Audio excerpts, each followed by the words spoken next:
It's always overpowered this, broken that meta. How about you stop for a moment and actually enjoy the game? Here's 10 underrated units that can totally carry your campaign or set you up for that world domination. Cavalry is king in Attila, effortlessly stomping the enemy and looking hella drip while doing it. But sometimes, the real hero is a criminal with a sharp stick. Stop right there, criminal scum! Javelins are a high-risk, extreme reward unit in modern Total War games if you use them, and in my case, abuse them. Listen, if Javs were steroids, I'd be looking like Arnold by now. Basic javelins like the Germanic brigands or the honest, filthy Roman peasant defending his home might look like they're about to die from starvation at any moment, but at least they're packing pocket nukes. Seriously, javelins melt anything they hit because of the ridiculous damage value. Infantry blobs get deleted, and cavalry gets the Jaime Lannister special, and no, it's not what you're thinking about. If cavalry is king, then obviously the javelins are kingslayers. They have a bonus versus large on top of their crazy damage, so nothing stands a chance if they get hit by a volley or two, especially if you're using precision shot javelins. It doesn't matter if you're the average Slavic swamp dweller migrating into the Balkans. Why would you do this? I live here, it's terrible. Or if you're a savage Nordic raider, they're straight up some of the most fun and cost-efficient units ever. If you wanna abuse some fun javelins in your next campaign, how about you play the Irish? You gotta pay the price of being ginger, I know, but trust me, it's worth it. I know this was technically more than one unit, but the archetype is the same. There are thousands of units across Total War, so tell me your favorite underdogs in the comments. I'm really curious to hear that. I bet you love playing Free Kingdoms because of the story and its character focus. Yeah, totally. And because of their amazing attributes. Yeah, Stop! This is not the people's way! Bandit mommy is temporary, but China is forever! Alright, in that case, here's a cavalry unit with an amazing attribute. The Tian Marauders. They bring raw barbarian fury to the battlefield as they're capable of killing 2 billion peasants in the smallest Chinese village skirmish. Marauders crush anything with a good clean charge, even more expensive cavalry. This is a game where cavalry is almost Attila levels of broken, trust me on this one. But here's the best part.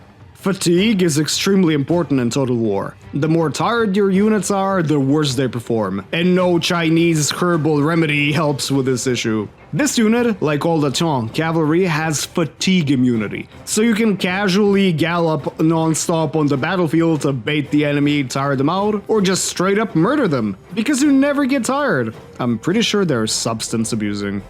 It's time for the most unique early game unit in Rome 2, the Carian axemen, usable from start to end. Carian axemen really carry the Egyptian early game hard. They're amazing flank support for your pike line.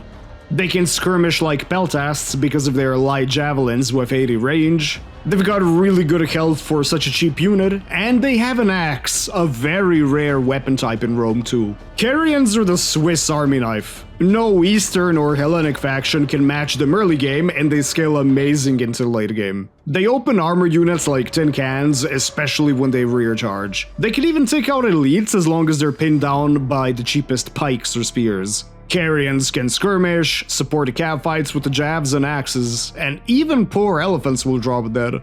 I love elephants. They're cool, and I bet you love them too. So if you want to stop elephant cruelty, and you enjoy historical, educational, and wacky videos as well, subscribe! Or this elephant gets it, and it's gonna be your fault. Fatigue resistance is an amazing trait to have, and heat resistance is there because it's not like you're fighting in Africa and Middle East, right? Without a doubt, one of my all-time favorites. It's time for another rare unit type, Sword Cav, and in this specific context, Companion Cav.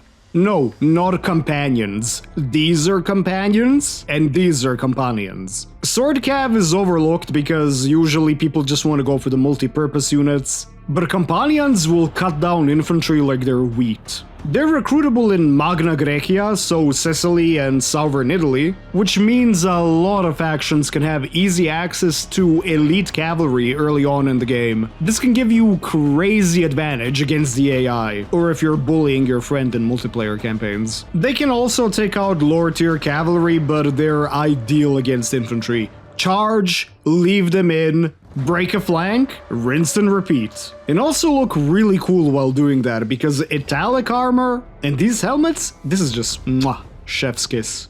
It's time to go back to Troy and look at harpies. These Bronze Age yandere girls are certified stalkers moving unseen across all terrain just to kill you. They can also fire while moving, which is pretty unique for foot skirmishers. Vanguard deployment is always a game breaker. And they also get snipe. Now, you would probably expect it to be better off on an archer or slinger unit because of the range, but the AI can still fumble the detection, so snipe actually works really well on harpies. Their javelins pack a huge punch, and they also reduce your morale. If you combine their javelins with any fear unit, and a scary general, or even just combat modifiers, you can easily rout an enemy army. They are a vital Bronze Age sniper to get rid of priority targets. And Strider means they can move through bad terrain, just charge you and kill you because they actually get a flanking bonus. Any faction in the game can recruit them, so if you see this icon, plop a building down, and get ready to play the game one-handed, if you know what I mean. Rockets are a late game unit that straight up gives the middle finger to anything on the map.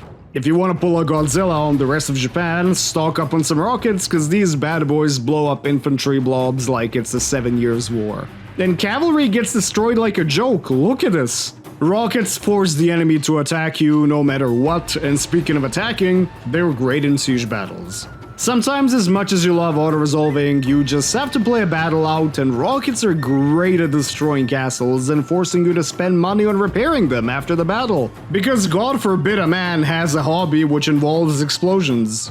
This is why technology matters and the rule of cool.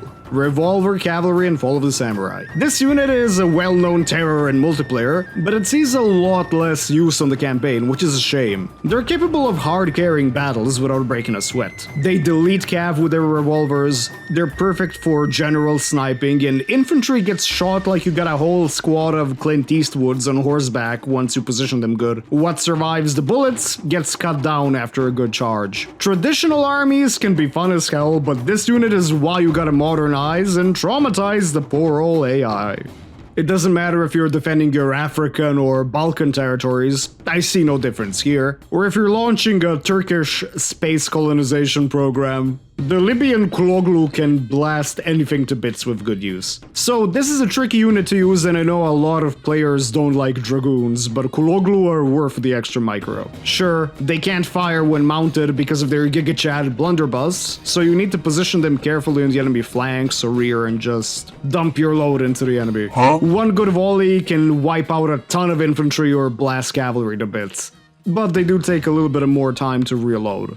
Because they're dragoons, they have lower manpower compared to line infantry, so frontal attacks are a bad idea. They have a little bit more power than cavalry, so they can win some unexpected engagements, rear charge infantry, or wipe out artillery. They also give a public order bonus in your cities, but they're too cool to leave AFK on the map. Order some kebab and just go shotgun people to death, because it's fun.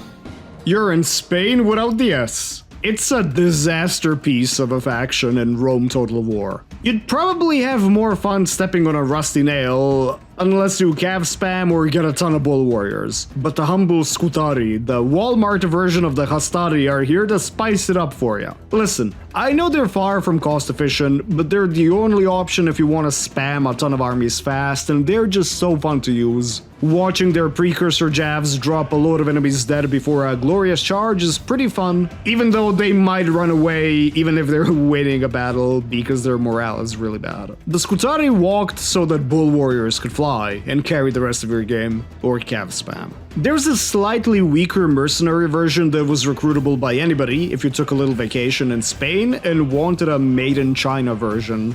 It's especially useful if you're Carthage and want to abandon round shields as soon as possible. When was the last time you stopped to thank your local drunk Slav peasant for all his hard work? Well, in my case it was the morning the video came out because I had some workers over at my farm, but anyway, woodsmen. They might look pretty goofy with their pointy, almost wizard-like hats. And sure, they're disgustingly squishy, but that axe will do a ton of damage. They're cheap, they're amazing flankers. If something's already engaged, they're gonna kill it. If you can pin down the enemy general, you can actually kill them when charging with these guys. They're a low-tier unit, so they're very easy to recruit and replenish. They can dish out the pain, so give them a try. In the grand scheme of things, sure, they're not the best, but they do what they need to do. Cut through your enemies early game, and give you that good old dose of Slavic depression. Trust me, I live it. So, we've seen a bunch of units which might not get a lot of attention, but they're definitely campaign carriers if you use them correctly. I hope I inspired you to try out some of these units, and I hope you enjoyed the video. There's a lot more educational, historical, and wacky videos on the way, and if you want it, I'm probably gonna have it, but you might have to bribe me. So until the next time...